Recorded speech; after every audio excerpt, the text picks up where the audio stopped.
Los Angeles making millions of dollars with pretty girls all around him, and that's not me. So, except for on stage. Right here, it's fantastic. But anyway, I'm the Director of Network Operations for the Bob and Tom Radio Network. We've got about 100 stations. I've been going to work in the same address for 37 years now.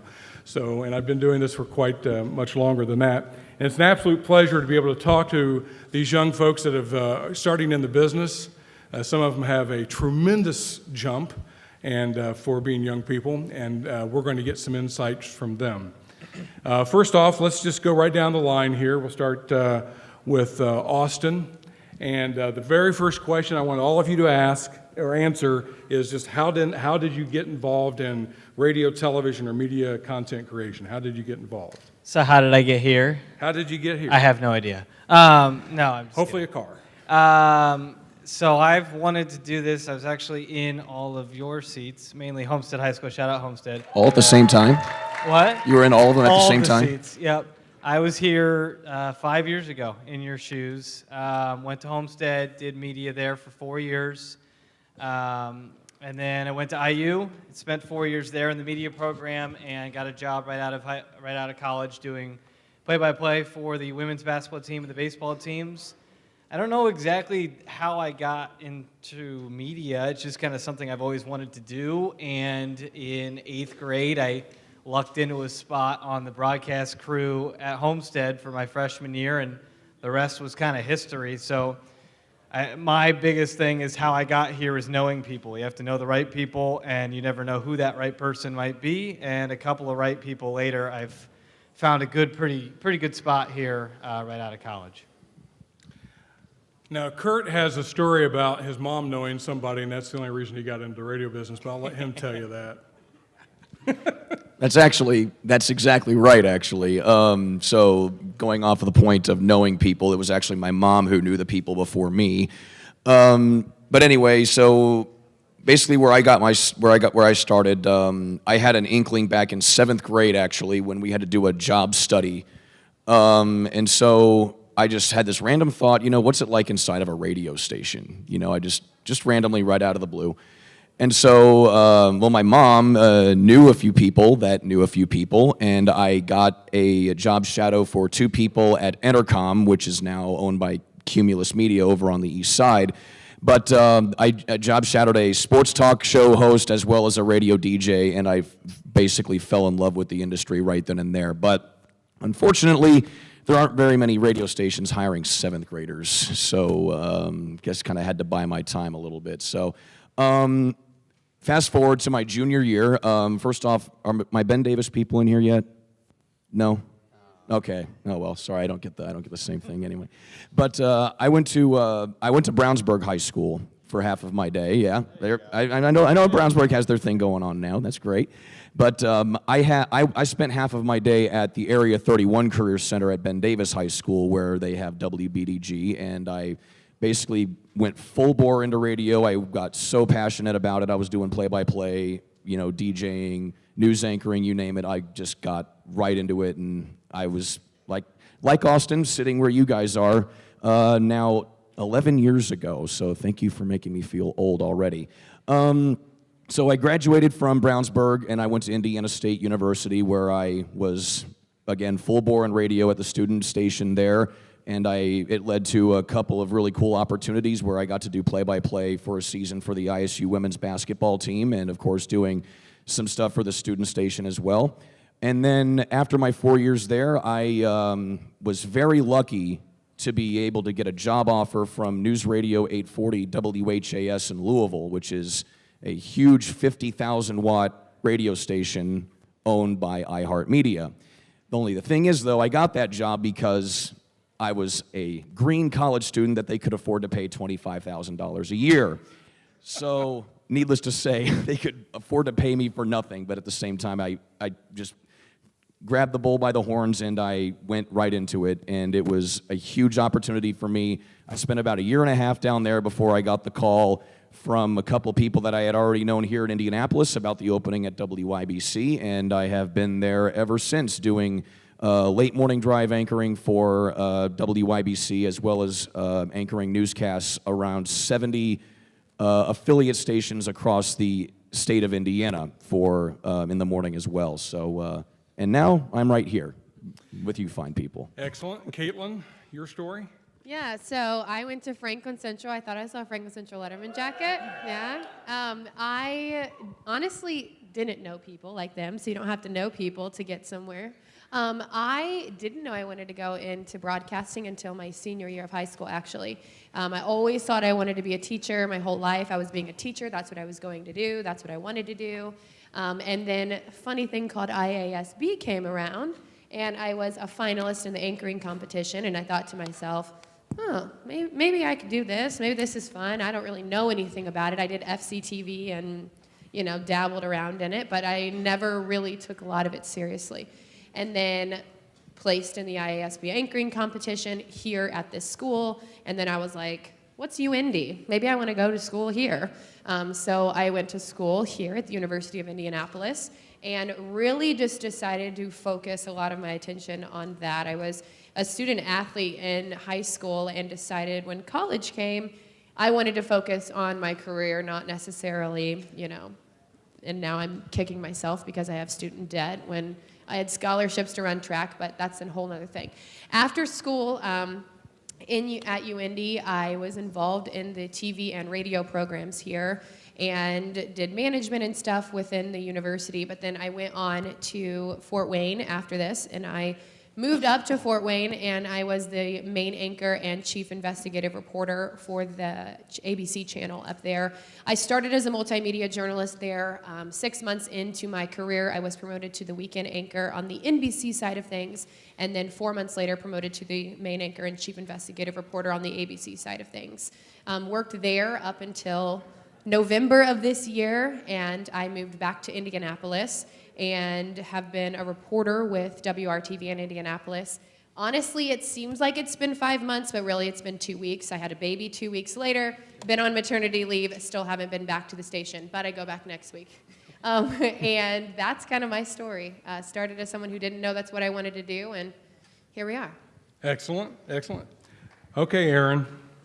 So actually, my journey, I didn't do like broadcasting in high school because my high school didn't have a program. I went to Decatur Central. Seems like they still don't have a program. Nice. But I actually wanted to do like IT and like stuff with computers until I was in a class where I had to do programming, and I'm like, I'm too stupid for this. I can't do this. And then I made a lot of my friends laugh, so I was like, okay. And I really liked Saturday Night Live, so I'm like, okay, I want to be a writer there. And then I came to UIndy. First assignment in the radio class was to create 3 promos. I did a funny voice in one. The teacher, Scott Eaker, played it for the entire class. They laughed, and I'm like, okay, I might have something. And so a couple years later, I'm working part-time board hopping at iHeart for, WNDE, The Fan. Or was it The Fan? That's not The Fan, is it? It's Fox Sports, 1260. Yikes. And then finally, I graduated, and I had to find employment during the pandemic, and spoiler alert, it's very hard. Got a lot of rejections, got a lot of close but no cigar, and then finally I landed myself in Lafayette doing production there, and been there 6 months, loving it, and now I'm here. Outstanding. Now, Aaron, in one quick sentence, since you have been on the job professionally probably the shortest amount of time, what has surprised you the most about anything, about working in radio? Just what you just sit there and go, oh, I didn't know that. How similar it is to when I was in school. It is pretty similar, dealing with, on-air talent or salespeople or whatever. You still have deadlines to get to, especially with me with production and things like that. But yeah, it's very similar to what I was dealing with here at UIndy. Cool. Caitlin, any big surprise That's tough. that we can talk about?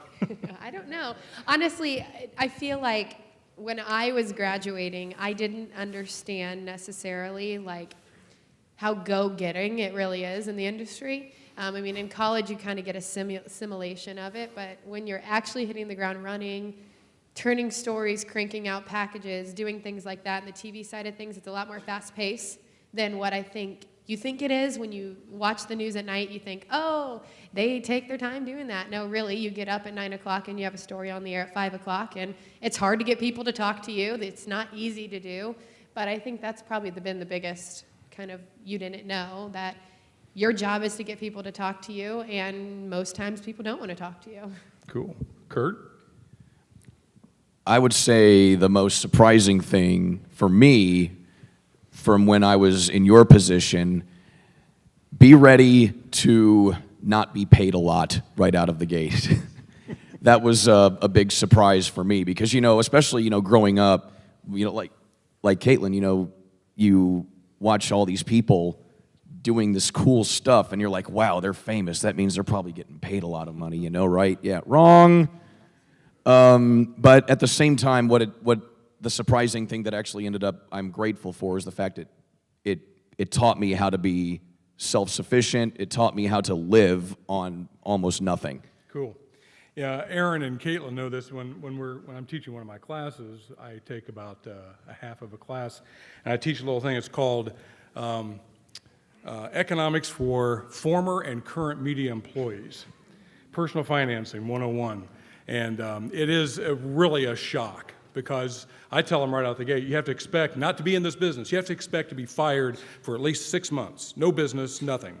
And so, yeah, I can imagine how that would be a big surprise.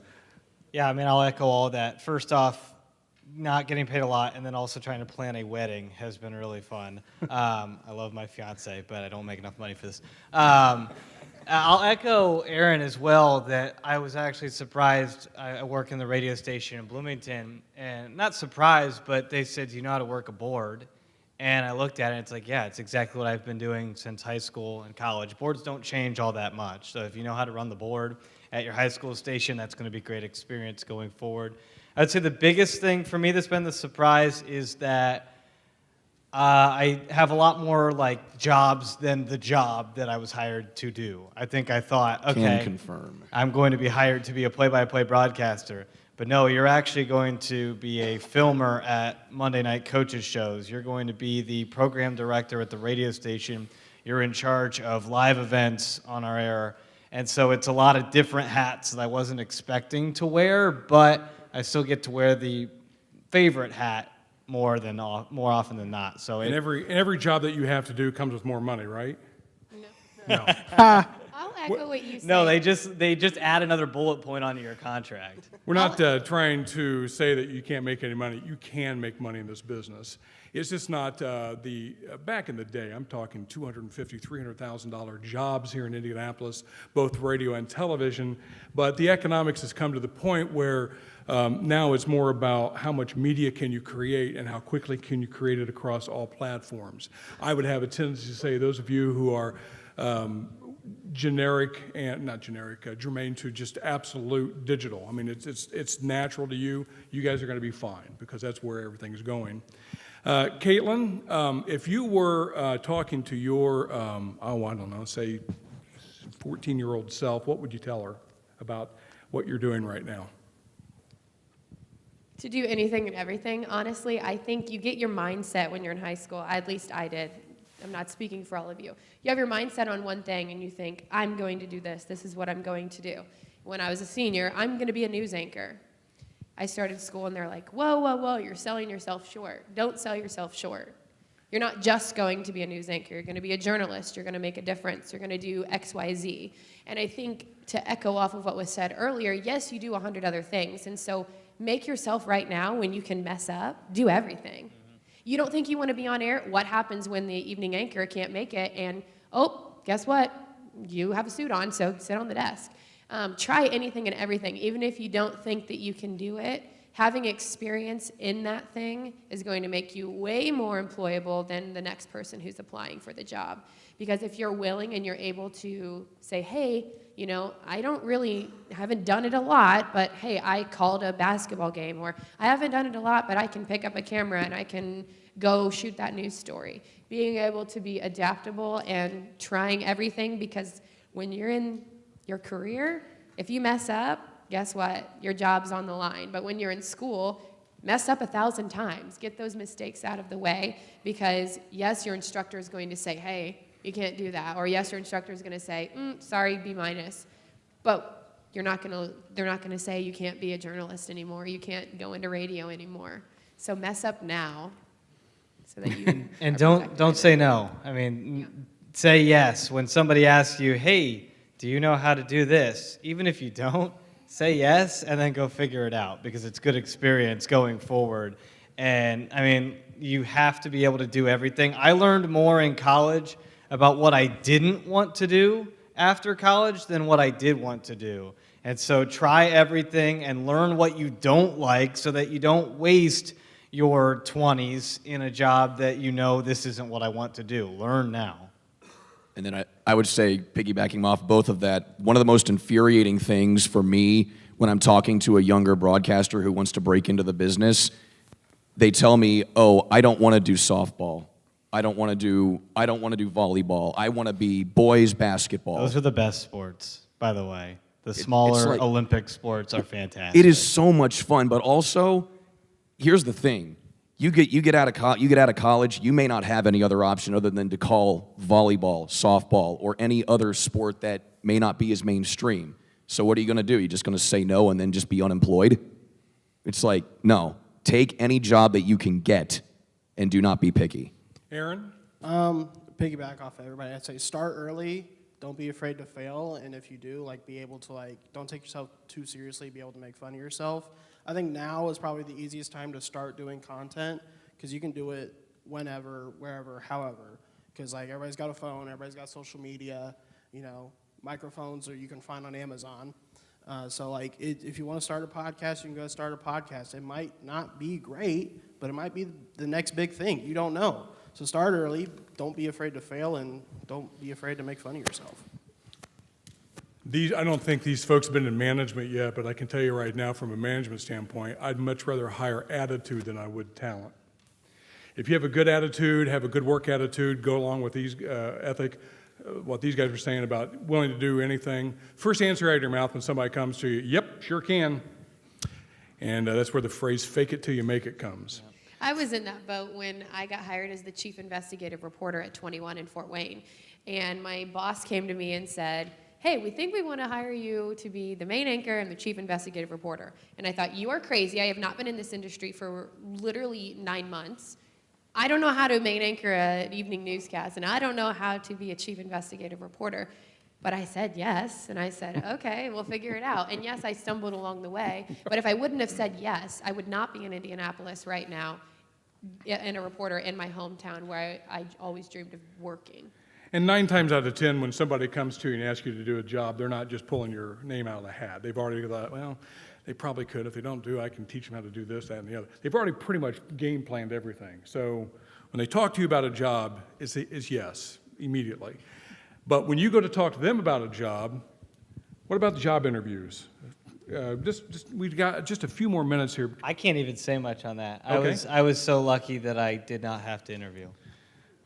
Oh, you're one of those? Yeah, don't expect Must that. be Don't nice. expect that. Gee, I'm very jealous of you. Well, I mean, as far as for my particular job interview, my boss at WIBC, you know, he didn't ask me what I can do this or do that and stuff like that. It's just like my resume already spoke to what I could do. He asked me about, you know, my philosophy on the industry. You know, he asked me questions about which news story that takes precedence here, which news story takes precedence there. Be ready to basically know what certain priorities are, so that way you can market yourself, saying, okay, I know what I'm talking about. I know what I need to do for this particular job I'm being hired for. You know, you don't need to be listing off, oh, I'm proficient in, you know, Adobe Audition or any other editing software. It's just like, okay, yeah, cool. You're repeating everything on your resume. You don't need to repeat what's on your resume. Answer the questions, but also, you know, become prepared to think about what else they may ask you that's not on your resume, and that's one thing that I had to learn. I think when I was going into the job interviews, part of things, my resume did speak for itself, but that's because I said yes to every internship, and I did all sorts of things. So I had internships on my resume. But something like, to piggyback off of you, is knowing the industry. And it's easier said than done when you've never been in the industry. But knowing things about the industry. For example, if you're trying to get a job in news, or you're trying to get an internship in news, know what's happening in the news, because when they say, what was our main story, what's the main story going on right now, and you know nothing about Ukraine, maybe you wouldn't do very good in this industry. Or if you don't know who the governor of Indiana is, if you don't know the mayor of Indianapolis, if you're trying to get a job in an industry that focuses on certain things, you should probably know things. At a job interview once, I was asked, who's the mayor? Who's the governor? And I knew it, luckily, obviously. But the person interviewing me said, you would be surprised how many people, young people who are trying to get a job in this industry don't know those things. So do your research before you go into an interview. Watch the news before you go and interview for the news station. Know who their people are who work there. Know what their big stories are. And that'll give you an edge, I think, when you're applying and other people are applying too. For sure, it's nice to know about like who you're interviewing with, because if they ask you about their station or whatever, and you're like, I don't know, that's probably not gonna be good. But I think the interview a lot, from my perspective anyway, was they kind of figure out who you are as a person, because they read your resume, they know what you can do, and then they kind of start asking questions about, like Kurt said, about the philosophy on the industry and things like that. So I think it's a lot of figuring out who you are as a person. But don't be surprised, because I had an interview where halfway through, the guy asked me what job I applied for. So don't be surprised if you are in some situations where you kind of are like, did he really just ask me that? Like, what was that? So I know this is cliche, and I don't have the same stories as them. I just look at it as my past 4 years at IU was a very lengthy job interview, because that's how I got my job, is by knowing people at IU, and eventually when my job opened up, they said, that's the guy for the job. I wouldn't have gotten that had I not networked with the athletic department, with the media school, with all of the people that were a part of that hiring process. You never know who is going to be the person that might give you their job, or your job, whether that's a producer behind the scenes. If you're doing a broadcast on BTN Student U and you're a director and you're really mean to your director, and then someday they go to that director and say, hey, we want to hire this person. No, he was terrible with me on a broadcast. Never be mean to people in this industry. Always be nice to your producers, your audio people, your technicians. In Kendall's, It's fine, I have two first names, and it's Caitlin. Caitlin's line of work. Always be nice to your camera person, your photographer, your co-anchors, your script writers, your makeup artist, because you just never know. What? We don't have makeup artists. Well, okay. Well, you never know who is going to be the person that is going to be asked, how was so-and-so when you worked with them? So I just kind of view, I know it's cliche because I didn't have a job interview, but my entire 4 years of college is kind of my job interview. Also, real quick, if you want experience for like job interviews, I would say ask like your instructor, whoever did, maybe do like a mock interview so you can kind of get that experience. I still think the toughest interview I ever had was here at UIndy when I applied for student management. That was the scariest interview I've ever had. It might just be because of the setup, but that was still the scariest and toughest interview I ever had. But it was a great experience. That's great. One quick thing, don't be intimidated. We are not, as a matter of fact, as you can tell here, I asked 4 questions today, and we killed a half hour. People in this business love to talk. We love to tell our stories, but we love to bring you guys in. You're our next generation. You are the people that we're trying to get to do the job next, and preferably, I would like you to do the job the way I did it, or they would like it the way you. So they're going to take your calls. They're going to talk to you when they can. Don't be intimidated. I've had a chance over the years to meet people that I've admired, and I've been the luckiest guy in the world because I actually created friendships with these guys that I only knew on the radio. But don't be the person that says you're going to reach out to us and then not do it. I'm sorry, I couldn't hear. Don't be the person that says, I'm going to send you my demo reel and then not do it. Right, exactly. We will, whether it's an immediate response or not, get to it. I promise you that. Also, I think we should keep... I bet every one of you guys have asked somebody in Yes. a pro at one point or another, what about this, what about that, what about this? And talk about networking. If you don't ask and don't talk to people and don't make relationships, why? Why would you be in this business? I think we should keep talking because I don't think there's anything else they're wanting to get to today, right? Right. No? Right. Oh, Well, okay. I told right. I told the guys back in the back here that I'd kill us at exactly 12:29:30, and unfortunately, I'm exactly 30 seconds off. So let's get to the awards now. First of all, though, thank Kurt, Aaron, Caitlin, Austin. Excellent work. Excellent job.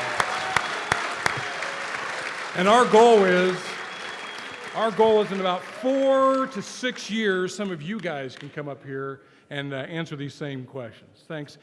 Hang tight. We're going to fire up the awards here. Thank you. Good luck, again, everybody. folks.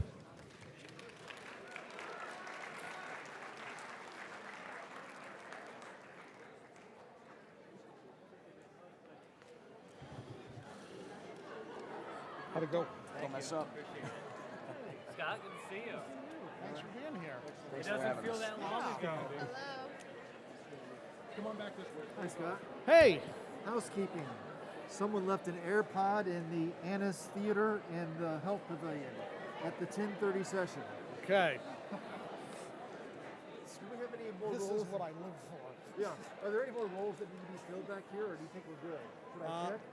No, I think you're going to give out awards, Oh, I am out. and Evan.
Kind of behind the scenes.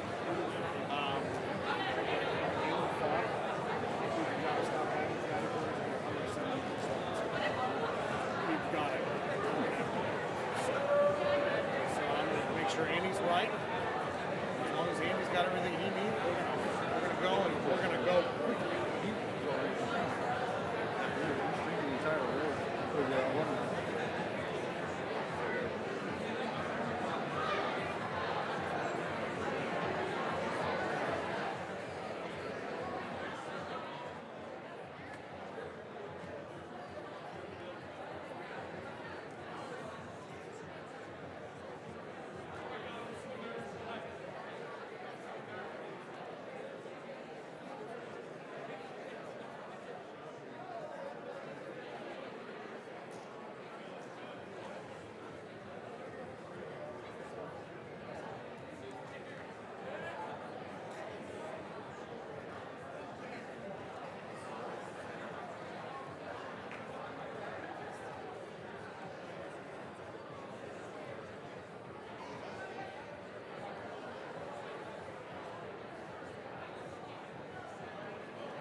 Good afternoon.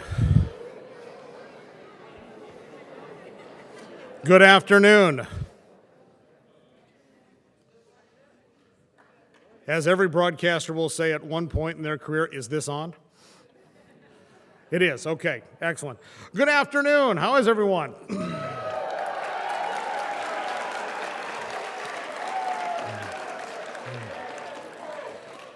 A little bit of housekeeping business before we get started.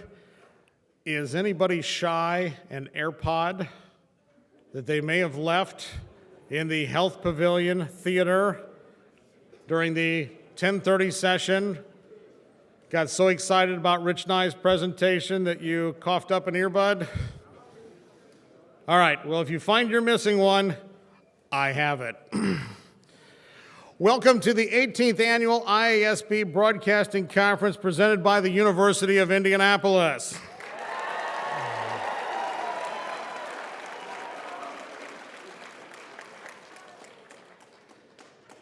Thank you for that. I have so missed this during the pandemic. I'm so happy we're here in person. I'm Scott Eaker. I'm the General Manager for WICR Radio and a faculty member here at the University of Indianapolis. More importantly, I'm the Executive Director of the Indiana Association of School Broadcasters. As we begin, we need to thank an awful lot of people that make this possible. This is difficult to pull off. In a normal year, during a pandemic, it is even more difficult to make this happen. Let's start with our board of directors. Our president is Evan Elrod from Jasper High School.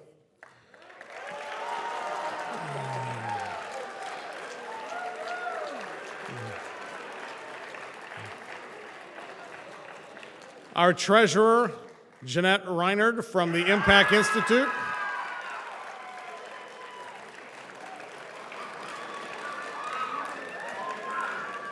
Our secretary is Adam Schenkel from Homestead High School.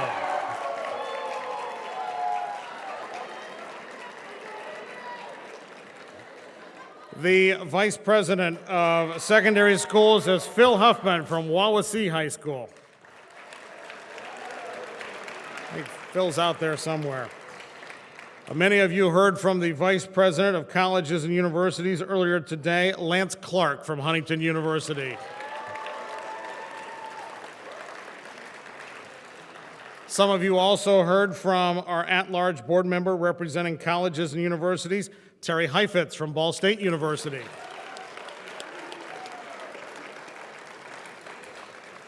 Our at-large board members representing high schools, Kayla Capps of Franklin Central and Stephanie Reiser from the Hammond Area Career Center.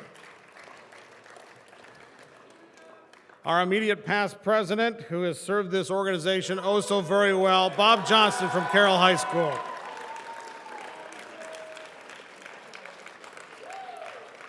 Then we are very fortunate to have three at-large board members representing the professional community. Drew Carey from the Bob and Tom radio show, Rich Nye from the NBC affiliate in Indianapolis, and Susan Decker of Susan Decker Media.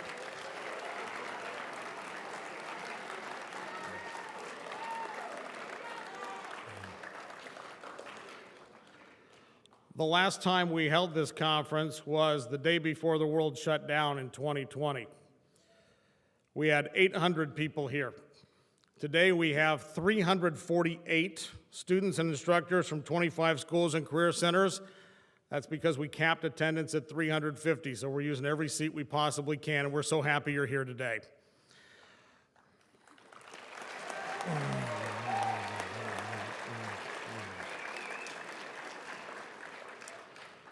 We need to thank our sponsors for their support in keeping the cost of attendance low. ASG, Blue Frame Technology, CCS, Broadcasters General Store, Digital Arts, Local BTV, Wide Orbit, Wireless Networking Solutions, Huntington University, Ball State University, Manchester University, and our presenting sponsor, the University of Indianapolis. Let's give them a round of applause.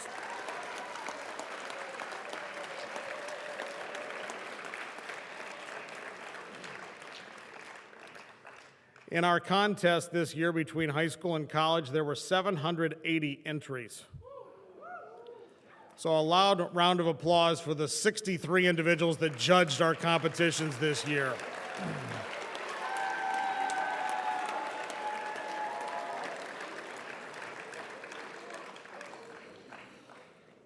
We are on spring break here at the University of Indianapolis, but I've got a dozen or so of my students and staff members here today who are taking time out of their spring break to make this happen.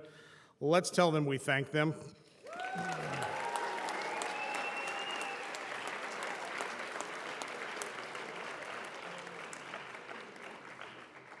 I am so pleased to stand up here and be able to announce the awards, but there's a woman in the back of the room, Lou Crum, who's my administrative assistant.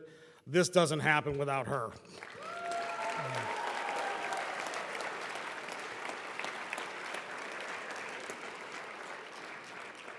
Then finally, you wouldn't be here if it wasn't for your instructor, so let's thank them.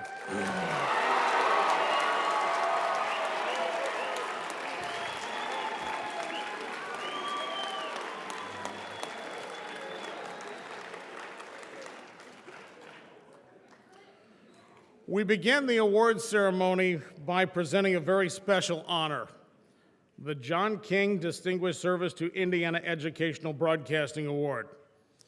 Mr. King was the chairman of the radio TV department at the J. Everett Light Career Center and the general manager of WJEL Radio for 33 years.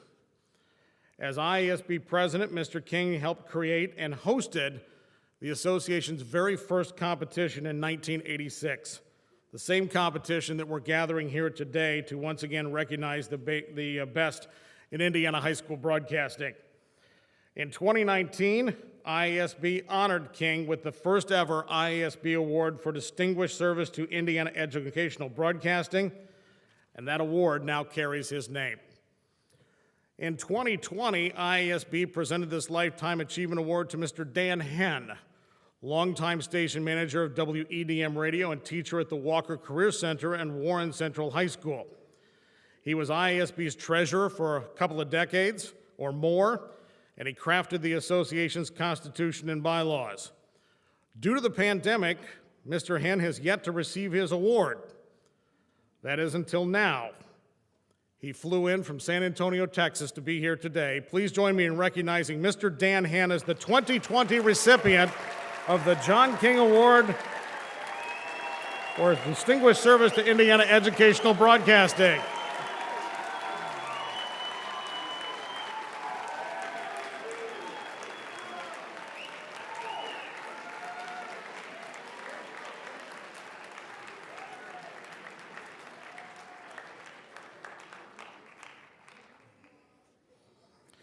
Then last year, the Indiana Association of School Broadcasters presented the John King Award to Mr. Rob Hendricks upon his retirement from the J. Everett Light Career Center after 36 years of teaching.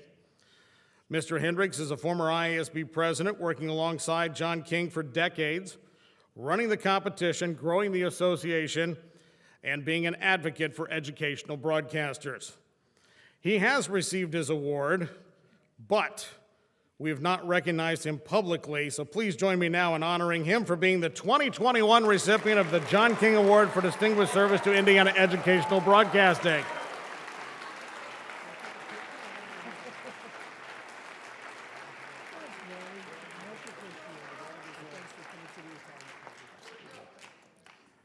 So, we're caught up. Don't we say that a lot during the pandemic? We're finally getting caught up. That brings us to 2022. This year's John King Award recipient is Mr. Bill Walker, who began teaching broadcasting at Huntington North High School in 1974. He was also the station manager of WVSH-FM for more than 30 years. Mr. Walker was recently interviewed by a local newspaper about this award, and he said, "I'm not sure I know what I did to deserve it." Well, I know exactly what he did, because he did it for me. He did it for Homestead media instructor Adam Schenkel. He did it for current Huntington North radio TV teacher Nick Altman. We are his former students. As our broadcasting professionals working in New York City, Washington, D.C., and other top markets around the country. Mr. Walker, you're receiving this award not only because you created an environment where students could do broadcasting, but through your coaching, we learned how to do it right and how to do it better. So thank you for helping launch my career and those of so many others. And congratulations on being selected the 2022 recipient of the John King Award for Distinguished Service to Indiana Educational Broadcasting, Mr. Bill Walker.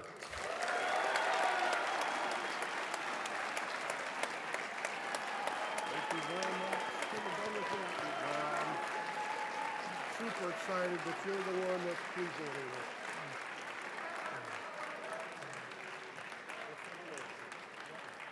Thank you.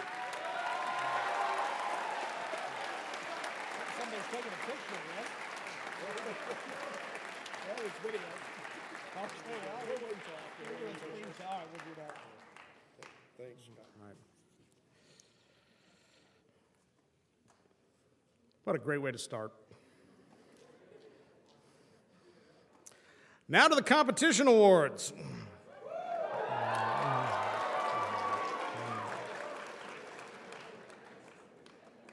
We will recognize 3 or more students in each category. First, we will announce those students the judges felt were deserving of honorable mention recognition. Please stand where you are for a well-deserved round of applause. Then we will proceed to the placings. Third place and second place will receive a certificate. First place will receive a plaque. When your name is called for first, second, or third place, please come up on the left side of the stage. That's your left, my right, right here. And receive your award, then exit over here. If there are pictures to be taken, you can do that so on that side of the stage. We will begin with 2 categories that do not count toward the School of the Year points. So let's start with Student Multimedia Website. Honorable mention goes to the Dog radio staff at Crown Point High School and SBS TV WTTL media team at the South Bend Community School Corporation.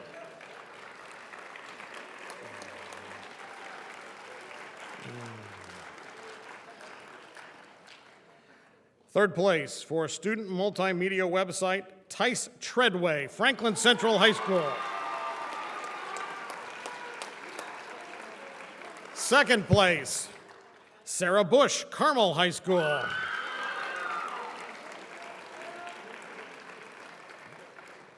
And for Student Multimedia Website, the winner is Darren Storm, Southern Indiana Career and Technical Center.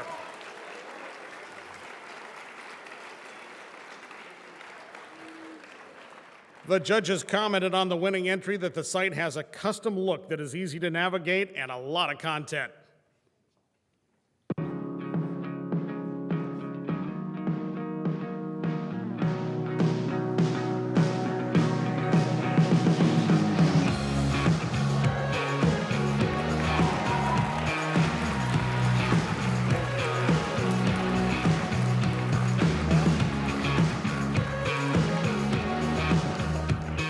Our next category is social media presence. Honorable mention goes to Carly Flanagan and Jenna Lane of Homestead High School. And 91.1 WEDM, the Walker Career Center.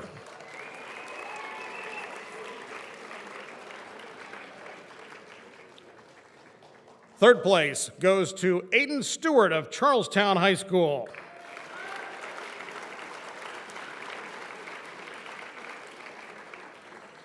Second place from Homestead High School, Nada Dahook.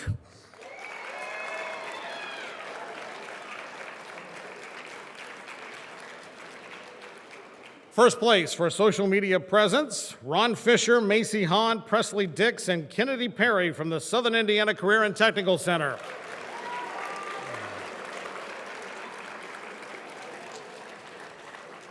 The judges commented, the site was updated often, had great engagement, and consistent branding.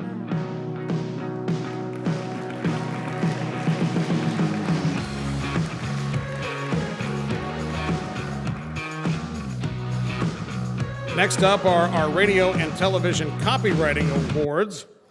And our partnership again this year, it's a great partnership that has continued now for a number of years for the copy points, is with the Indiana High School Athletic Association.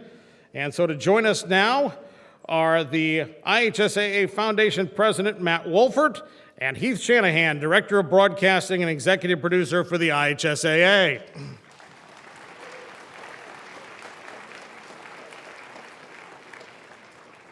Thank you, Sharon. Thank you.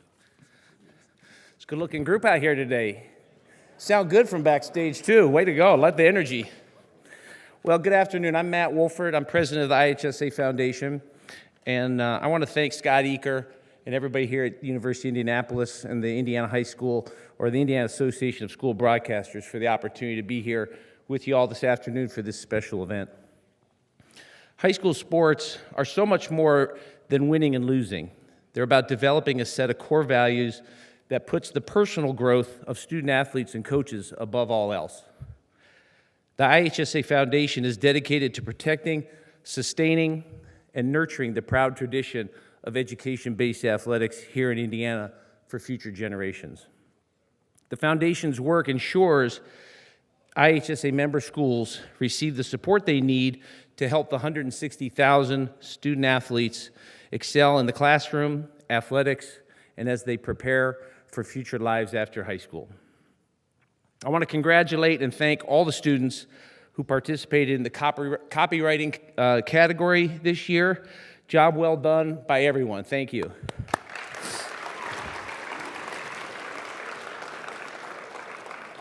So our first category is radio copywriting. Our winner was selected from 9 total submissions. The finalists and winner were selected for the following reasons. There was a clear call to action to donate. The message draws you in and gets to the subject immediately. Great use of dramatics and audio effects. The message of the IHSA Foundation was articulated well. Honorable mention from Carmel High School, Janie Bartling. If you'll please stand. You can stand. I think that you just stand or come up? Just stand, Janie. Okay, she did. Okay. And also from Carmel High School, Cameron Geddes.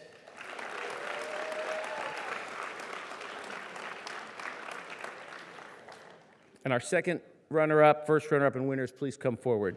Our second runner-up from Jasper High School is Cole Gunderson.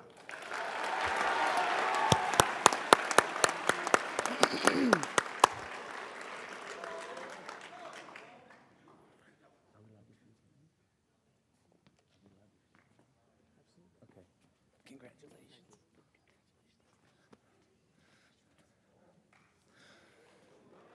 Cole.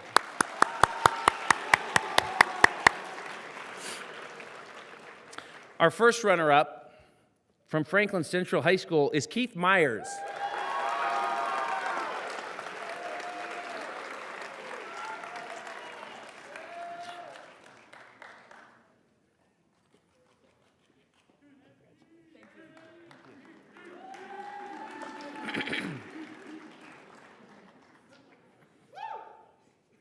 And our winner in the category of high school radio copywriting from Homestead High School is Nisha Laria.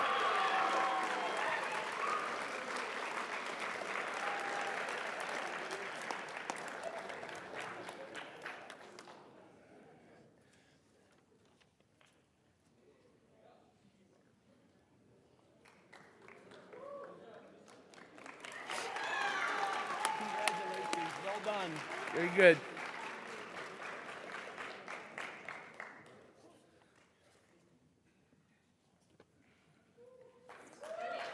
Hey.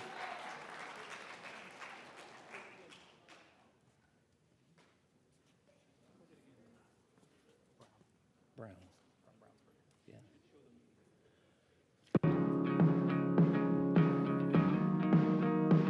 The next award category today is video copywriting.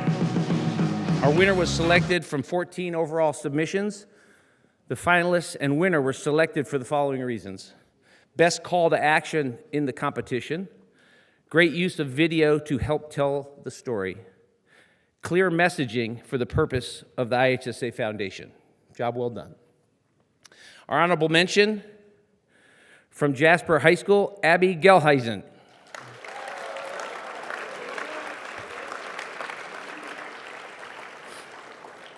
And from Brownsburg High School, Eric Rotter and Annabelle Brown.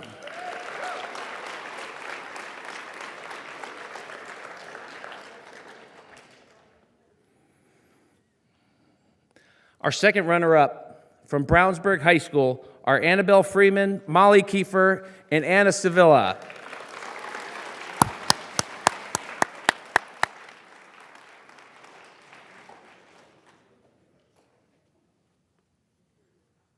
Here they come. Here they come.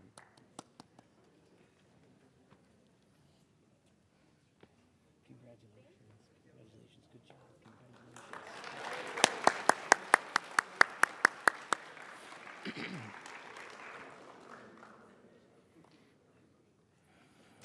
Our first runner-up from Ben Davis High School is Hayden Lamb.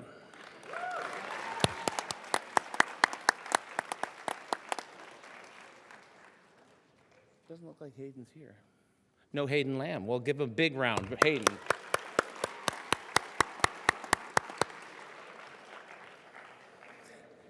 And our winner in the category of high school video copywriting from Carroll High School is Hudson Zom.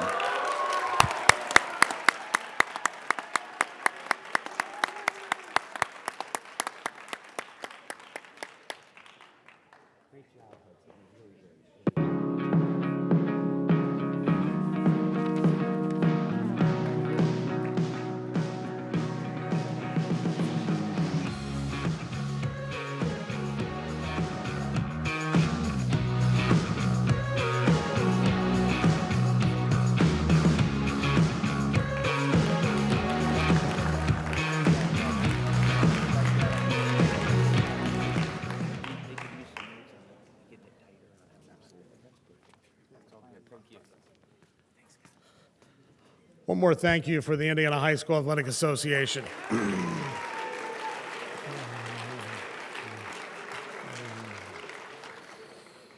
All right, let's move along here. We got a lot of awards to hand out. Our next category is television spot production. Honorable mention, Tice Treadway, Franklin Central High School, Jace Miller and Joseph Ott from Franklin Community High School.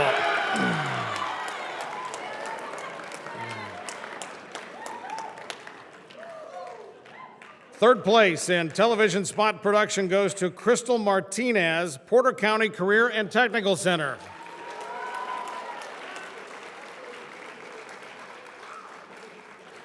Second place from the South Bend Community School Corporation, Rafael Tortolero Ferraz.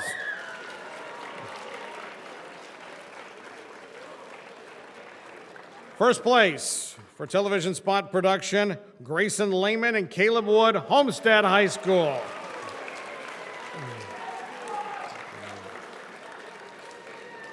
The judges commented that the winning entry was professional quality production.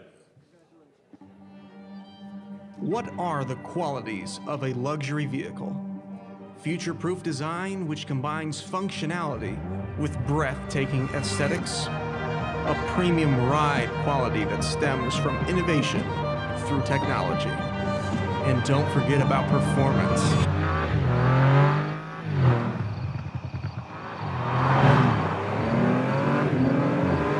We shape the future of premium mobility.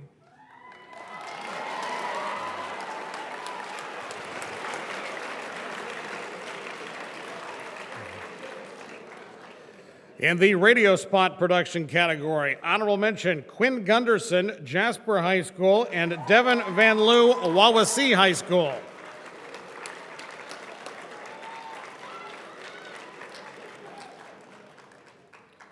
Third place, from Jasper High School, Kate Shields, Malachi Fleming, and Drew Miller.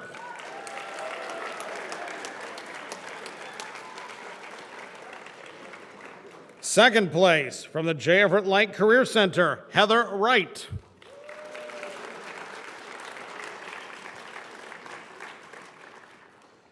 And the winner is, for Best Radio Spot Production, Chris Gloff, Crown Point High School.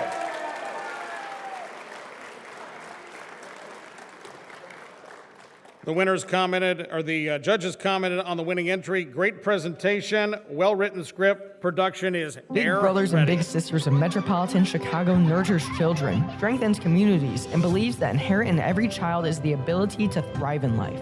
But there are still 30,000 children across the country who have raised their hand to say they want it big.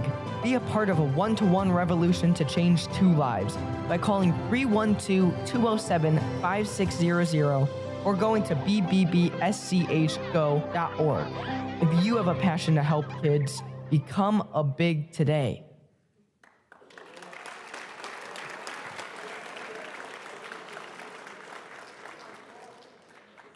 Our next category is audio podcast. Honorable mention, Sam Hawkins, Carmel High School, and Keith Myers, Franklin Central High School.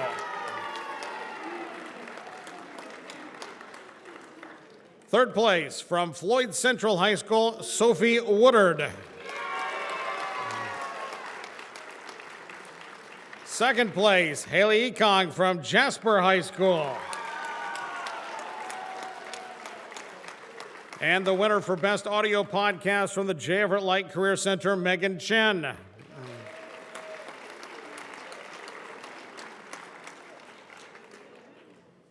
Congratulations. The judges commented the winning audio podcast sounded like it was professionally done. A protester is sitting there on the Senate floor. If I give this up, they're going to have to run after. We got to have what we have. And free people need to govern themselves. Unprecedented. That's 5 syllables to sum up the 2020 election. My name is Megan Chen, and you're listening to American Tutorials. Today's episode, How to Steal an Election, is a deep dive into one of the scariest moments of our democracy.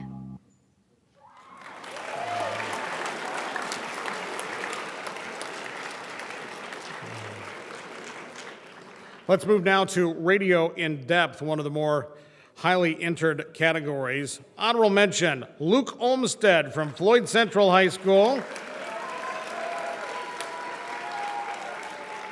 And from Homestead High School, Logan McCauley, Kat Kruger, Miller Kirby, and Simon Price. Third place for Radio in Depth, Keith Myers, Franklin Central High School.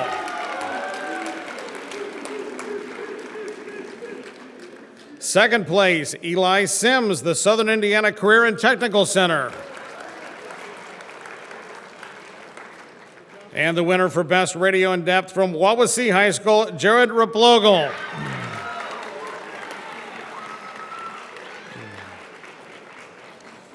The judges commented that the winning Radio in Depth entry covered a fascinating subject in eye-opening detail. The man responsible for this theory is an Australian researcher named Alfred Adler. He developed and came up with the birth order theory in the 20th century.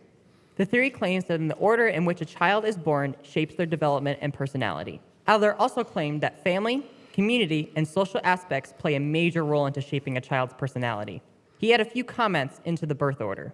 Let's start with the oldest. My personal favorite because, well, I am the oldest in my household. The oldest is the firstborn, and because they are the firstborn, the parents are new to parenting.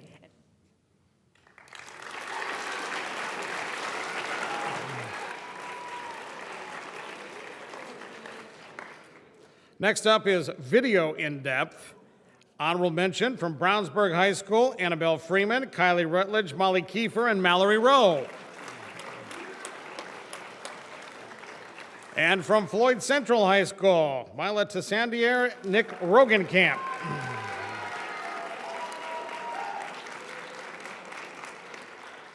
Third place for Best Video in Depth, Alana Butts, Carroll High School.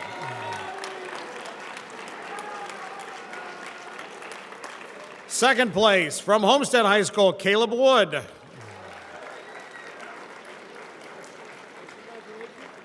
And first place from Homestead High School, Nala DeHook.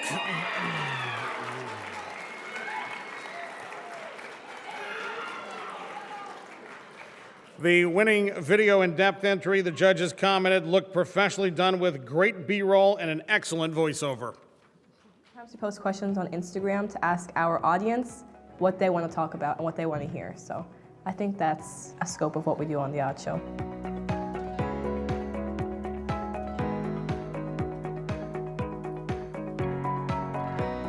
We have grown immensely also recently. Now we're making sure we're having radio shows every day after school. We have a voice on the air after school hours doing pre-recorded DJ breaks.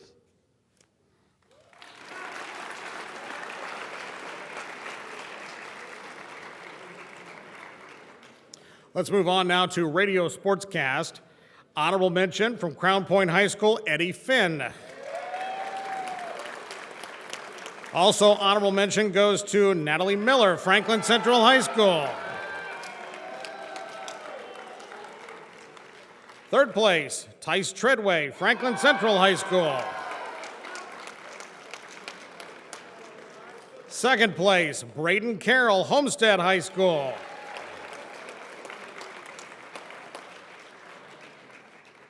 And the winner in the Radio Sportscast category from Crown Point High School, Chris Gloff.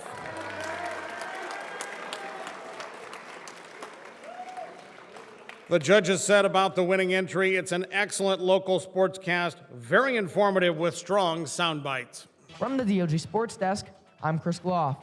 It was a busy weekend in CP sports alongside what many are calling the wildest weekend in NFL playoffs history. More on that later. First, this weekend started off with a clash of two of the top-ranked wrestling teams in the country. The environment here at Mount Carmel tonight was electric. Our wrestlers showed up, wrestled hard, and came away with a big victory over a really good wrestling program. That was CP head wrestling coach Brandon Lorick describing the vibe of the Mount Carmel Gymnasium as his first in the state ranked dogs traveled to #1 in the state of Illinois, Mount Carmel.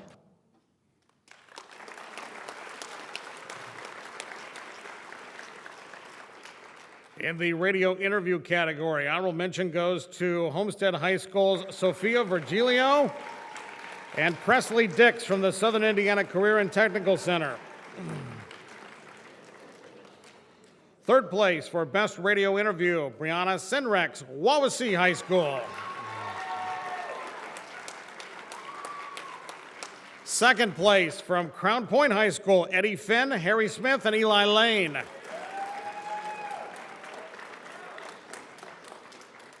And first place in a very competitive category, Isaiah Hoffman, the Walker Career Center.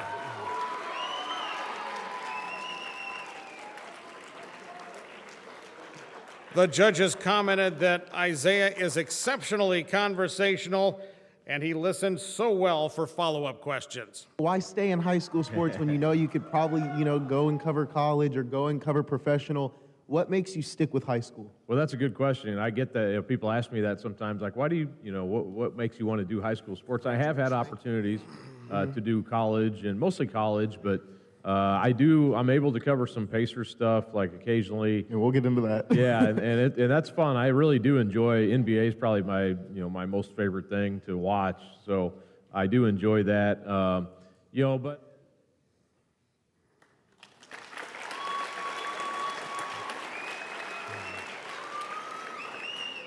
Let's turn now back to the video side. In photojournalism, honorable mention goes to Evan Bushman, Carroll High School, and Cora Shaw from Homestead High School. Third place for Best Photojournalism, Brandon Beeman, Franklin Community High School.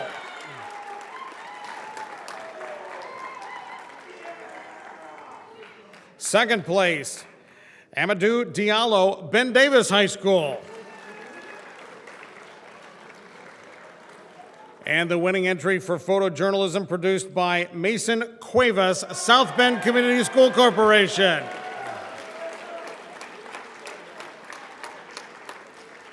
The judges commented that Mason has a great eye for capturing shots in a variety of situations.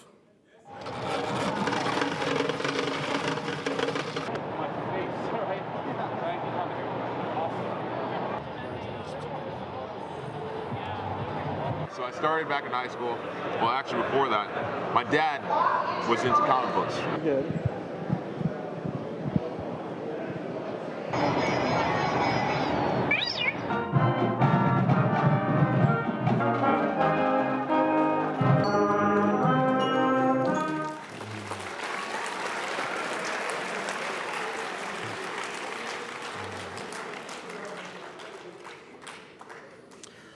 Moving on to a similar but different category, cinematography. Honorable mention, Keegan Miller, Franklin Community High School. And Kylie Wirtz, Porter County Career and Technical Center. Third place, from Homestead High School, Grayson Lehman. Second place, from Franklin Central High School, Braden Kingham.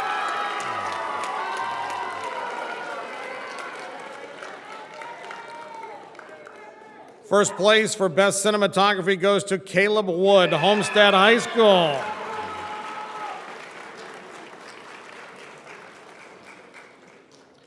The judges commented on the winning entry, wow.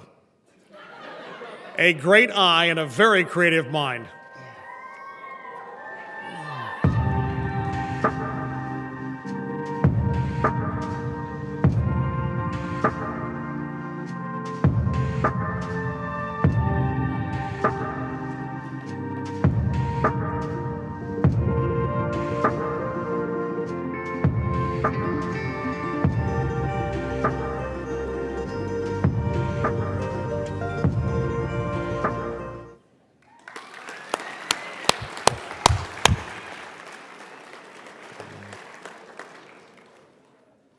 Another one of the more competitive categories, radio play-by-play. Honorable mention, Gabe Perrin, Carmel High School. Also, honorable mention goes to Sean Bledsoe, Columbia City High School. Third place goes to Jackson White, Ben Davis High School. Second place, Ian Stevens, Pendleton Heights High School.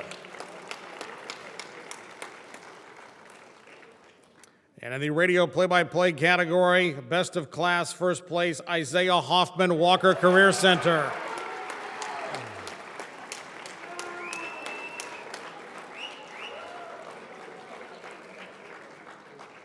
The judges said that Isaiah's delivery was clear and articulate. His enthusiasm is infectious. Douglas can't get that and one free throw to go. Rebound Asia Baxter. Baxter will give the ball to Thomas. Thomas will waste no time bringing the ball up the floor as she will direct traffic. Thomas will give it to Ellington. Ellington driving in. Floater won't go. Rebound Mary Porter. Porter's put back. Will go! Encounters the and one from North Central for an and one of her own. Big time shot from Porter. She'll head to the line for one free throw. Warren Central back up by 12.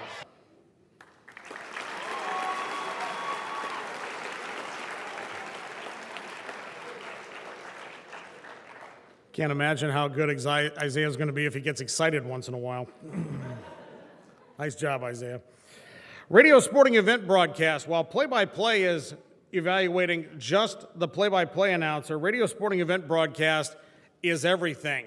Play-by-play, color commentary, studio, production, sideline reporter, and so on. Honorable mention goes to Sean Bledsoe and Sam Bechtold from Columbia City High School. Also, Dylan Selke and Alex Evans from Franklin Central High School. Third place, Jackson White and Owen Pulley, Ben Davis High School. Second place, Zach Browning, Gabe Perrin, Joe Cronin, Charlie Warris, Carmel High School. And the winning entry for Best Radio Sporting Event Broadcast, Homestead High School, Braden Carroll, Noah Lance, Anthony Gary. The judges said that the winning entry was done by a well-prepared team executing an excellent broadcast. As they rack up 11 points past their season-high production that they actually got in their last game against Columbia City. It's now 85 against Northside as they come into By-Hay and have a gigantic performance. And let's go down to sideline reporter Anthony Gary with Fletcher Lawyer after his big game today. Fletcher back in the win column tonight in conference play. after Northside came back and tied things up in the second quarter. What did the Spartans change defensively to slow them down at halftime? We knew we had to get on their shooters. They're making some tough shots, but we also had to rebound the ball. We were giving up too many offensive rebounds, but really just closing out on their shooters and packing it in.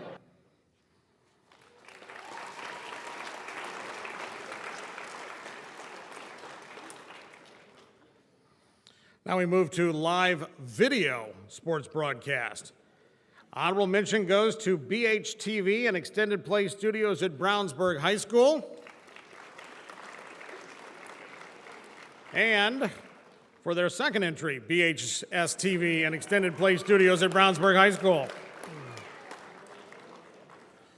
Third place for live video sports broadcast, the RTV class at Martinsville High School. Second place from Homestead High School, Homestead Live. And the winning entry, Homestead High School, Homestead Live.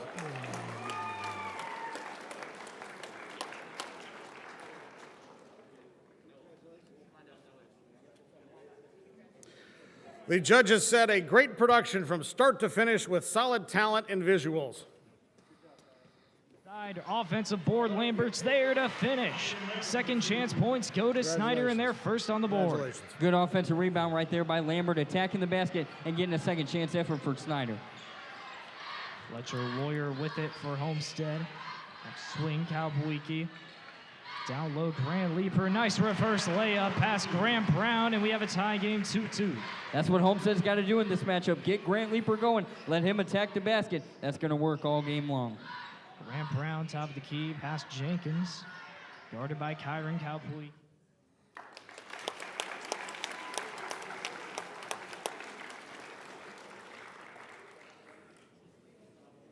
We move now to music video, which is one of the two most entered categories, followed by the next one, short film. Honorable mention goes to Daniel Young, Austin Wilson, David Lusk, and Lily Nagel from Ben Davis High School, and Melody Sanchez and Aaron Henderson from the South Bend Community School Corporation. Third place from the South Bend Community School Corporation, Matthew Tandori Tesley. Second place, Ian Frazier, Homestead High School.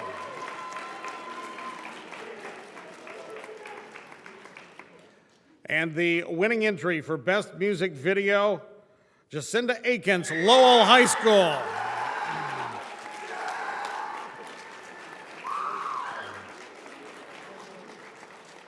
The judges commented that Jacinda demonstrated a solid understanding of cinematic creativity.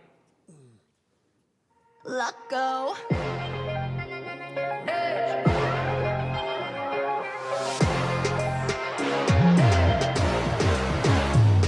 Walked in, smooth operator, hit your mark. Oh gosh, pure shot of poison to my heart. I'm trapped and there's no way out. Surrounded by my thoughts of you. I think I'm a little obsessed. I feel like I was.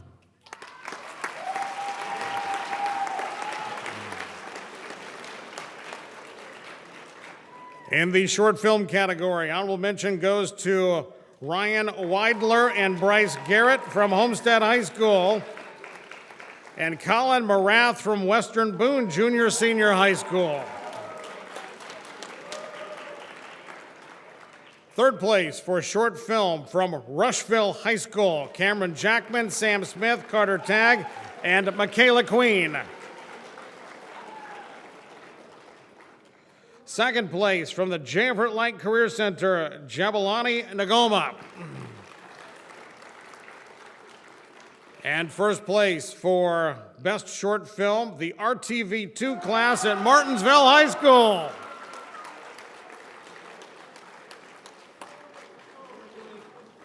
The judges commented on the winning short film. It was a great combination of a good story and high production values. Keep it steady. Yeah. Why, hello there. Could I offer you some Kentucky Fried Chicken? No thanks, I'm good. Now just wait, I have the deal of the season. I said I'm good. Now listen here. It is the Kentucky Fried Christmas Special 10-piece feast for only $99.99. $100? That is now hold on, it is not $100, it is $99.99. You are saving a pretty penny. Get out of here, dude.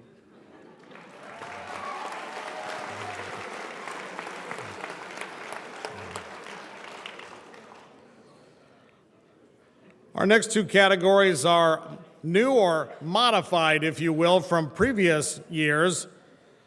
The category radio drama was split into adapted radio drama and original radio drama. So let's begin with adapted radio drama, adapted from a script. Honorable mention goes to Lila Couch from Franklin Central High School and Wesley Wirebaugh from Wawasee High School. Third place, Ellie Sturgis, Ellie Woods, Megan Chin, Jacob Quesenberry from the J. Everett Light Career Center. Second place, from Homestead High School, Thomas Laser.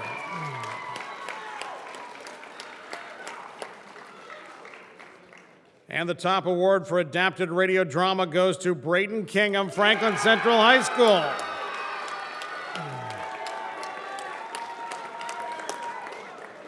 The judges commented that this entry featured very strong acting and an exceptional use of sound effects. Where are you taking me? An eternity of torture. Please don't hurt her. Please leave the girl out of this. The girl? What girl? Wait, what? What girl are you talking about? Did she abandon me? What girl are you talking about?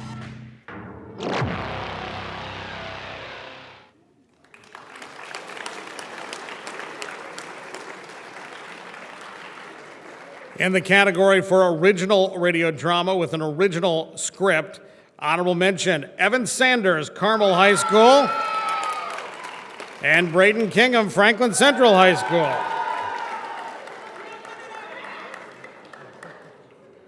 Third place, from the Porter County Career and Technical Center, Kiera Massinov. Second place, from Carmel High School, Brian Hernandez. And the winning entry in original radio drama, Logan Vaught, Franklin Central High School.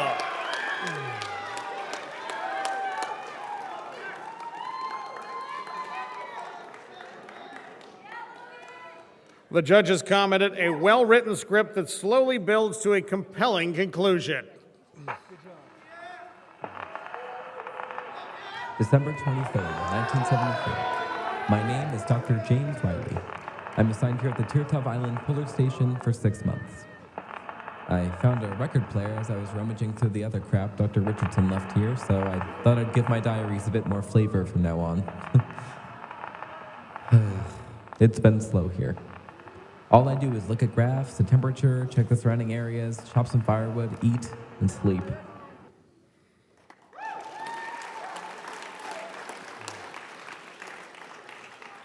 We move now to Video Show Open. Honorable mention, Dakota Gillett, Aaron Rotter, Jeremiah Clayton, and Curtis Fawnin, Brownsburg High School. And Michelle Obioma, Homestead High School. Third place for Best Video Show Open, Blaine Brown, Huntington North High School.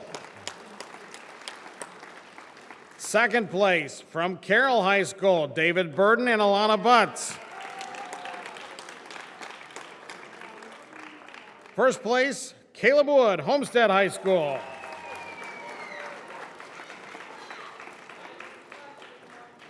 The judges said the winning entry was an excellent sports open featuring solid video and graphics. Tonight, the final SAC doubleheader. The girls ranked #1 in the state of Indiana, and the boys sitting at 13. Coming up, it's Northrop at Homestead.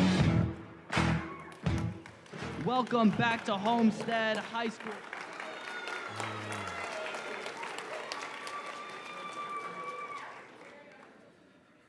We move now to one of the more challenging categories, video sound design.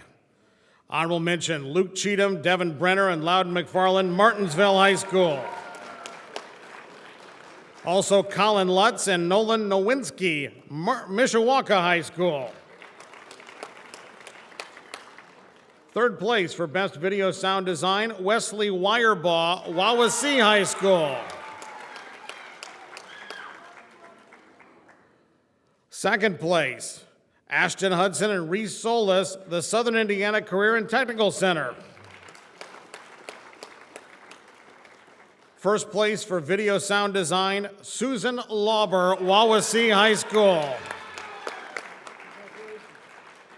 The judges comment that this entry had a great attention to detail, especially with the audio using the left and right channels.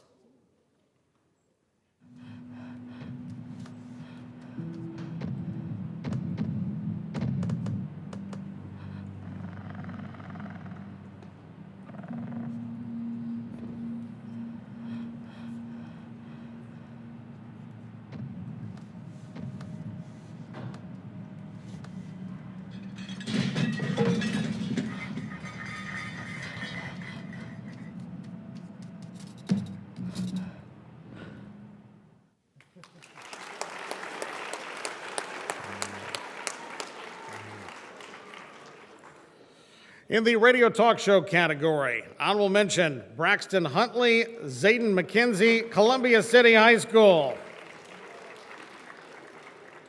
Also Jensen Smith and Araceli Leon, Rushville High School. Third place for Best Radio Talk Show, Carly Flanagan and Jenna Lane, Homestead High School. Second place, from Floyd Central High School, Drew Goforth, Sophie Woodard, Luke Olmsted, and Molly Spitznagel.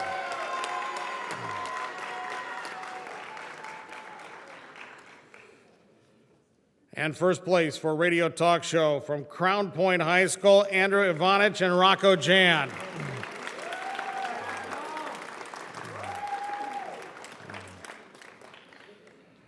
Judges said that these two had good chemistry, and it really came across to the audience.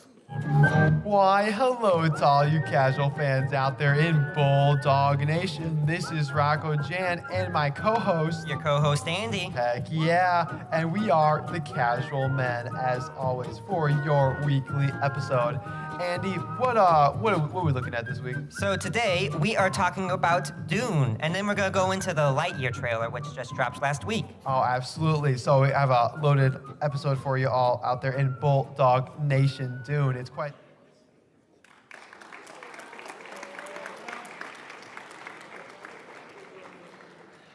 Let's move now to radio show. Honorable mention from Carmel High School, Caroline Hauk and Carly Field. Also, from Franklin Central High School, Riley Welch and Erica England. Third place in the radio show category goes to Nada DeHook and Michelle Obioma from Homestead High School. Second place also to Homestead High School, Carly Flanagan and Nisha Laria. The winning entry for Best Radio Talk Show from the Southern Indiana Career and Technical Center, Chase Hake, Macy Hahn, and Presley Dix. The judges commented on the winning radio show, simply the best entry in a very competitive category. What if we talk about a little Valentine's Day, Ooh, Haley Styles? very and exciting. Violet? That is coming up really soon. I mean, I don't know where January went. Honestly, yeah, January's just flown by. We're in February now. I know, we're almost to Valentine's Day as it is. Very That's exciting. I know that there's a movie coming out. I think it's called Marry Me, and it's Yeah. got Jennifer Lopez in it. Oh my goodness, it looks really adorable. I'm not a big kind of like romance, like rom-com movie person, but I'm kind of excited for it, especially Owen Wilson. I love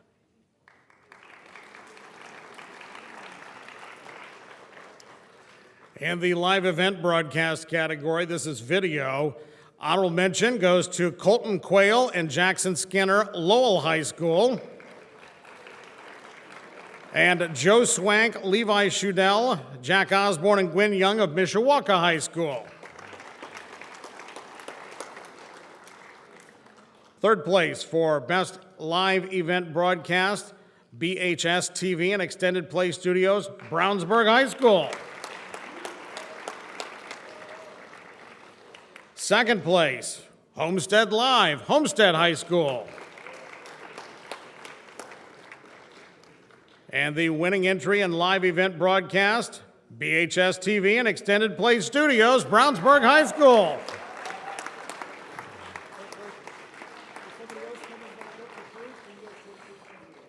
The winning entry, the judges said, was an excellent technical production with quality audio and video.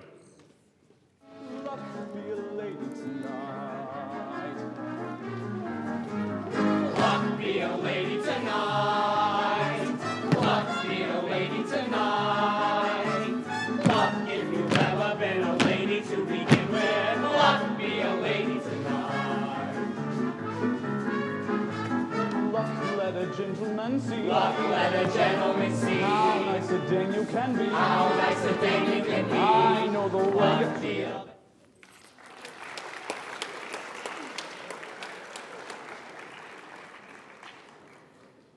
We now move to corporate video. Honorable mention goes to, from Floyd Central High School, Mila Tessandier.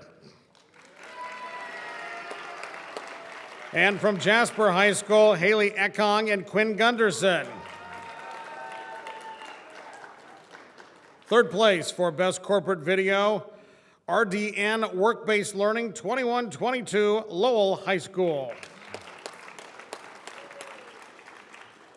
Second place, Scott Kroner and Jacob Wiener, Carmel High School.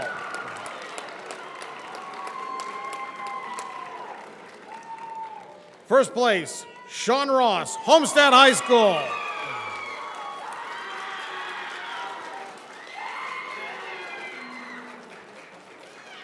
The judges commented that the winning entry was well produced with some of the best editing the judges have ever seen.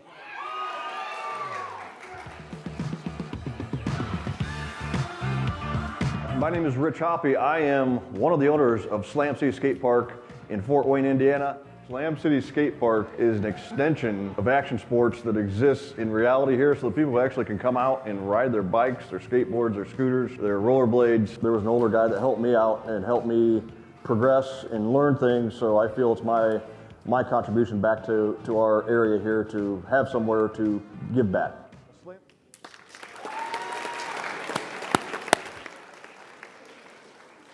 In the radio imaging category, honorable mention goes to Sam Massey from Crown Point High School and Logan McCauley and Miller Kirby from Homestead High School. Third place from Wawasee High School, Link Kleinfelter, Susan Lauber, Zach Brown, and Tristan Tom. Second place from the J. Everett Light Career Center, Hayden Diedrich, Thomas Kitchell, Ian Fisher, and Jacob Poe. And the winning radio imaging entry came from the Radio TV 2 class at Jasper High School.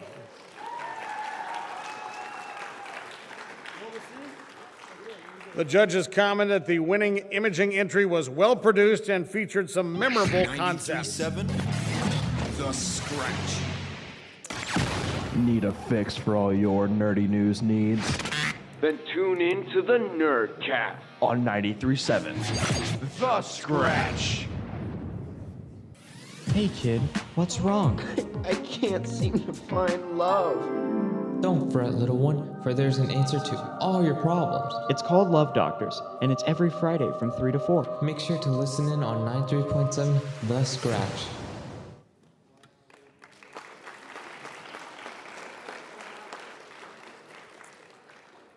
Down to our last half dozen or so categories. Animated story.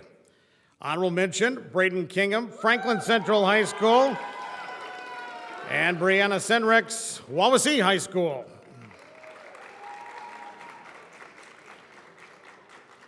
Third place goes to Kylie May, the J. Everett Light Career Center. Second place to Laura Moore, the J. Everett Light Career Center. First place for Best Animated Story, Finn Trout, Gene Gordon, Micah Weller, The Impact Institute. The judges commented that the winning animated story was very well animated. It's a laugh-out-loud story with solid voice acting. Morning, love. It's such a beautiful day in it. Off to the kitchen. I've got the sewing class.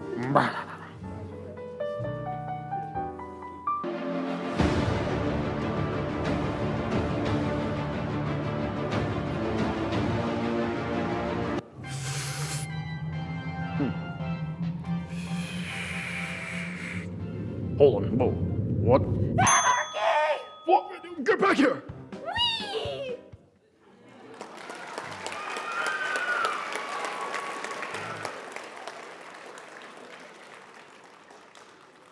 The next category is a relatively new one, motion graphics.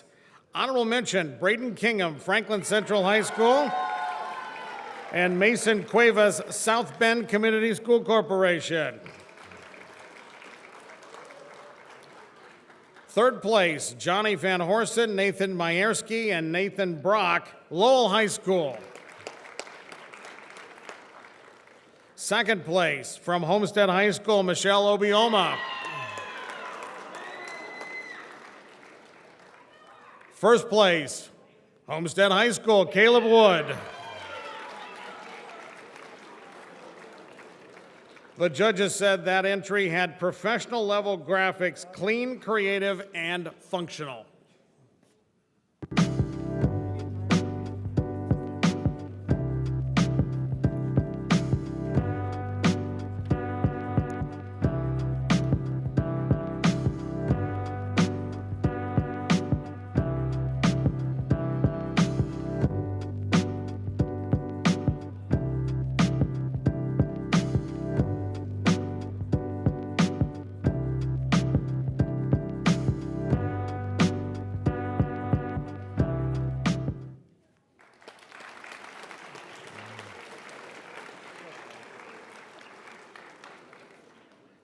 Best Video Magazine.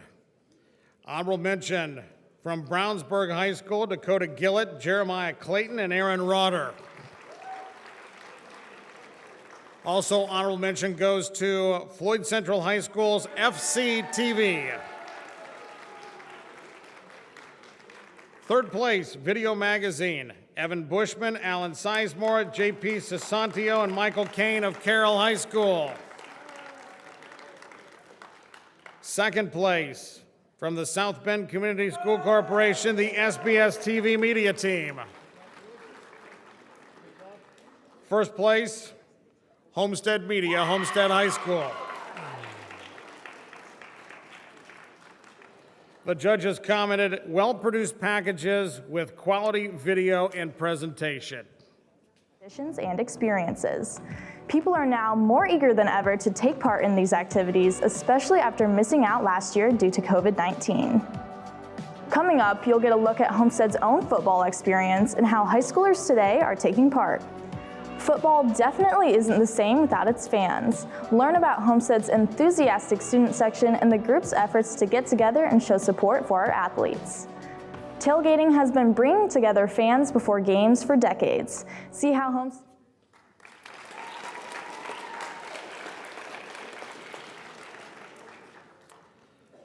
One of the more competitive categories as well is television package. Honorable mention, Cora Shaw, Homestead High School. Mason Cuevas, South Bend Community School Corporation. Third place for Best Television Package, Mila Tessandier and Jorge Zarate, Floyd Central High School.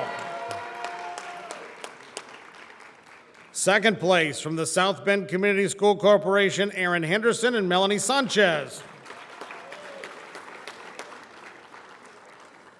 And the winning entry for Best Television Package from Floyd Central High School, Millie Manier.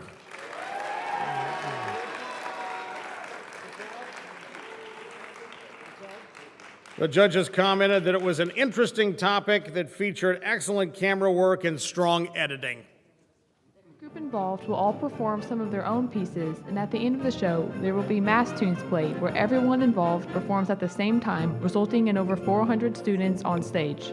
The symphony orchestra always does sleigh ride somewhere in the program. That's a thing for us that we've done for a long time. And then the three big, we call them the mass pieces, where the band, the orchestra, the choir, and the handbells all play together. Those have not changed since the birth of Winter Fantasia. That's the Hallelujah Chorus by G.F. Handel.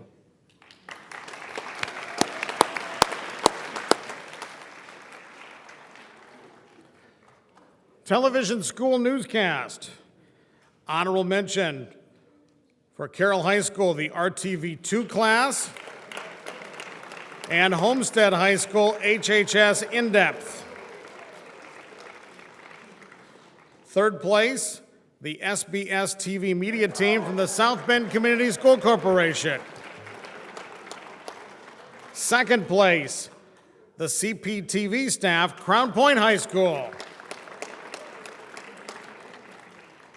And first place for the top television school newscast in this year's competition, the RTV2 class, Martinsville High School.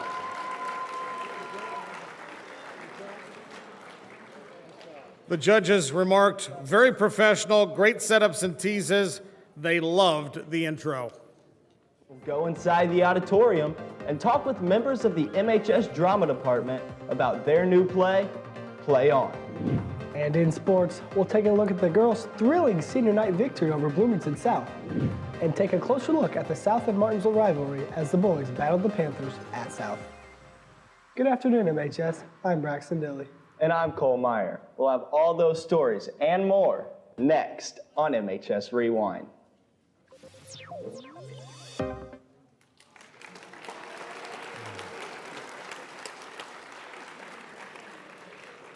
We are down now to our final three categories.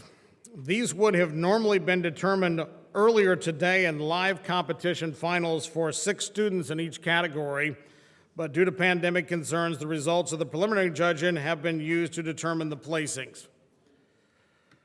So we begin with radio news anchor. 3 of our finalists: Sean Grove, Carmel High School;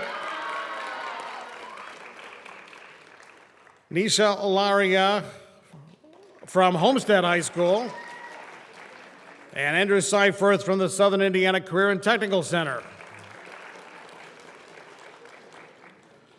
Third place, from the South Bend Community School Corporation, Matthew Pandori Tessely. Second place, Cora Shaw, Homestead High School. And the winning entry in the radio news anchor category, Chris Gloff, Crown Point High School.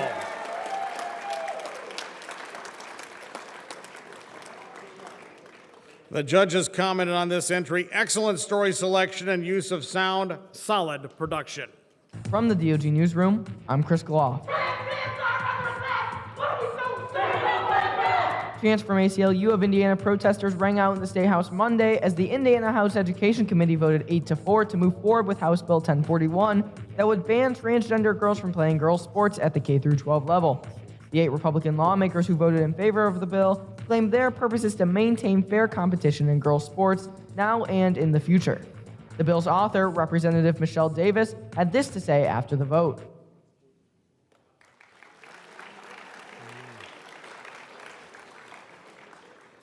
Finalists for television news anchor: Madison Mullins, Connorsville Senior High School; Natalie Miller, Franklin Central High School; and Cora Shaw, Homestead High School. Third place, television news anchor Alexis Williams, Franklin Central High School. Second place, Rocco Jan, Crown Point High School. And the winner in the television news anchor category, Carly Flanagan, Homestead High School.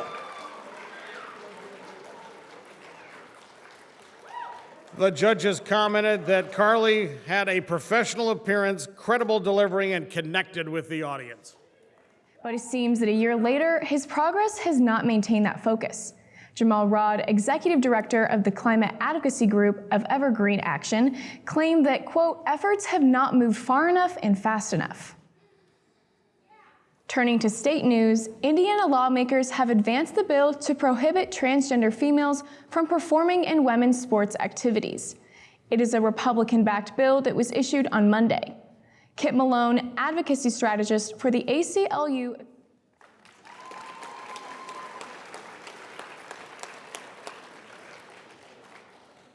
In the radio air personality category, finalists Macy Gray, Homestead High School, Haley Kong, Jasper High School, and Alex Dixon, the Walker Career Center. Third place for Best Radio Air Personality, Logan Vaught, Franklin Central High School. Second place, Max Gilly, Ben Davis High School. And the top radio air personality in the competition in 2022, Emily Dill, Crown Point High School. The judges said Emily has a good voice and great pacing. Her show is fun for the listeners. You are now listening to Big Hits with Big E on thedogradio.com. I'm here till 10, so be sure to keep listening. And coming up next will be Voices Carry by Till Tuesday. Remember to keep it here at thedogradio.com, where we have commercial-free music 24/7. Michelle Branch released her first ever hit song back in 2001. It was called Everywhere, and this song was on her Spirit Room album. And coming up next from the Dog Radio is another one of her songs on the Spirit Room album. It's called All You Wanted.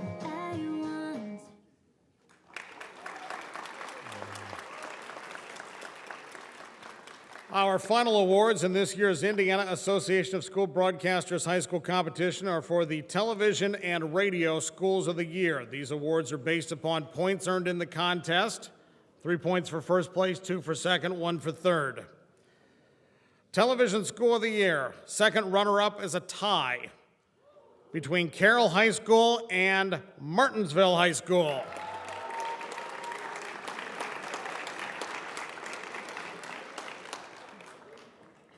First runner-up, the South Bend Community School Corporation.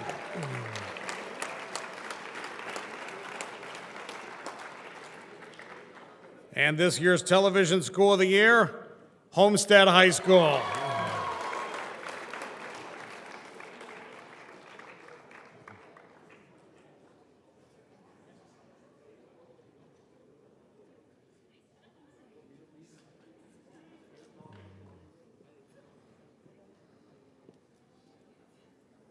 Congratulations.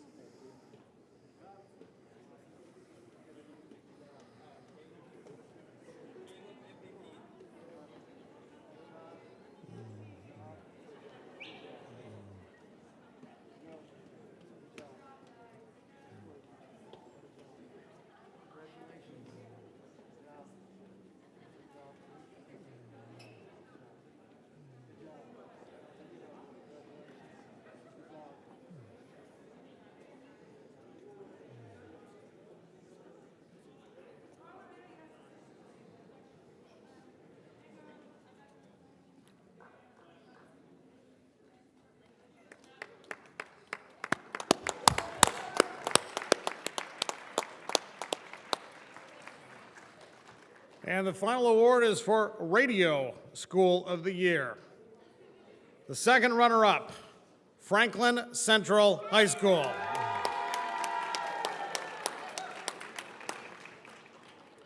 First runner-up, Homestead High School.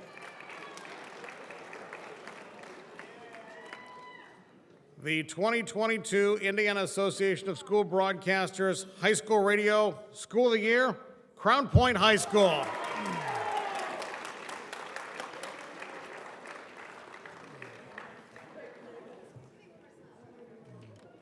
Congratulations. Don't complain. There are other people who aren't walking home with anything. Congratulations. Well done. Congratulations.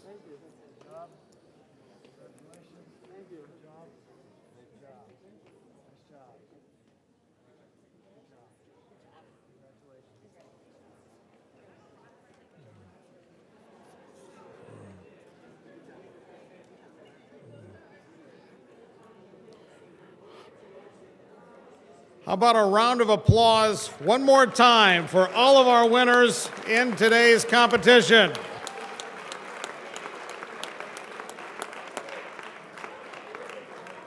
That concludes our program. Drive safe. We hope those of you that are underclassmen will see you again next year. For those of you that are seniors, we hope you'll see you in college in an IASB member school. Thank you very much. Good job, Jeanette. All right.